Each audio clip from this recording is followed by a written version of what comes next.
یہ گفتگو مصنوعی ذہانت یعنی اے آئی کے ذریعے تیار کی گئی ہے۔ تو ڈیپ ڈائیو میں خوش آمدید۔ آج ہم ڈاکٹر اسرار احمد رحمۃ اللہ علیہ کی تفسیر بیان القرآن، اس کی روشنی میں قرآن حکیم کے 8ویں پارے ولو اننا نزلنا کے مضامین کو سمجھنے کی کوشش کریں گے۔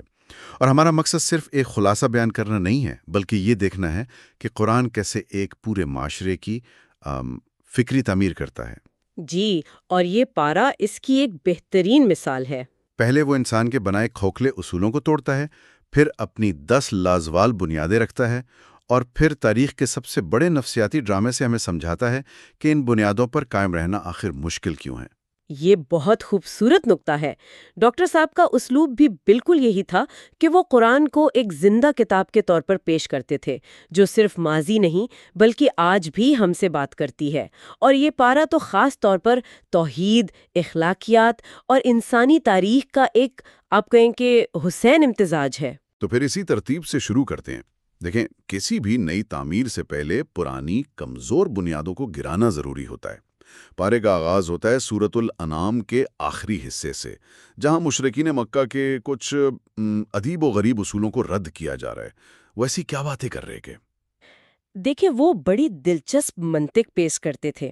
اللہ نے جو کھیتیاں اور جانور پیدا کیے تھے، انہوں نے اپنی طرف سے ان میں حصے بنا لیے تھے، ایک حصہ اللہ کا اور ایک ان کے اپنے شریکوں یعنی بتوں کا۔ اچھا، اور اصول یہ تھا کہ جو حصہ بتوں کا ہے وہ تو اللہ کے حصے میں نہیں جا سکتا، لیکن اگر اللہ کے حصے سے کچھ بتوں کے حصے میں چلا جائے تو کوئی حرج نہیں۔ یہ تو آج کی کارپوریٹ دنیا کی منطق لگتی ہے کہ منافع میرا اور نقصان سب کا، مطلب اپنی پسند کی چیز اپنے لیے اور باقی دوسروں کے لیے۔ بالکل، یہ دراصل اللہ کی حاکمیت کو چیلنج کرنے جیسا تھا کہ نعمتیں اس کی استعمال کر رہے ہیں لیکن شکر گزاری میں دوسروں کو شریک کر رہے ہیں۔ تو قرآن اس سوچ کو کیسے توڑتا ہے؟ قرآن براہ راست ان کے اس عمل کو جاہلانہ فیصلہ قرار دیتا ہے، کہتا ہے کہ یہ کتنا برا فیصلہ ہے جو تم کر رہے ہو۔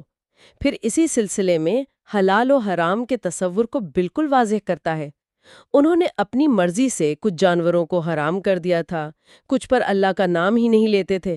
اچھا، تو قرآن نے ایک اٹل اصول دیا، فرمایا کھاؤ اس جانور میں سے جس پر اللہ کا نام لیا گیا ہو، یعنی حلال و حرام کا اختیار صرف اور صرف اللہ کے پاس ہے۔ یہ اختیار کسی انسان یا معاشرے کو نہیں دیا گیا؟ بالکل نہیں۔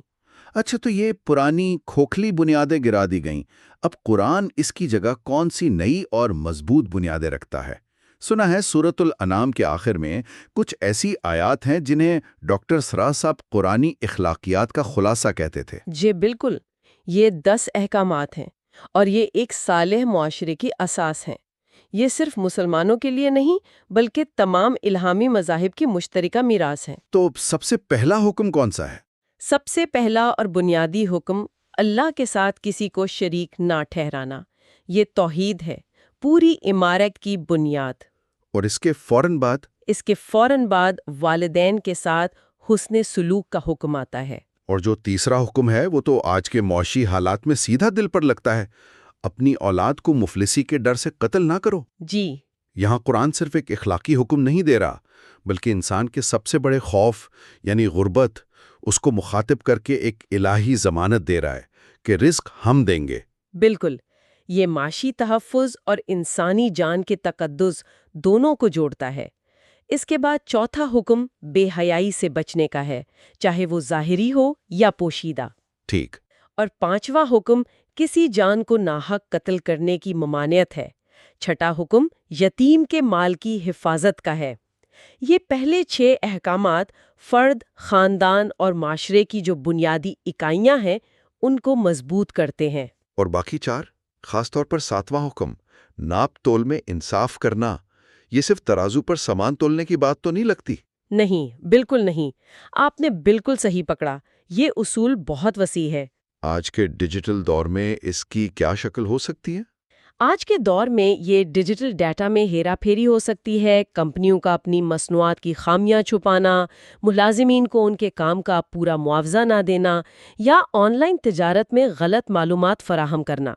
یہ سب ناپ تول کی بے معنی میں آتا ہے۔ یہ بنیادی کاروباری اخلاقیات کا مرکز ہے۔ اور 8واں حکم؟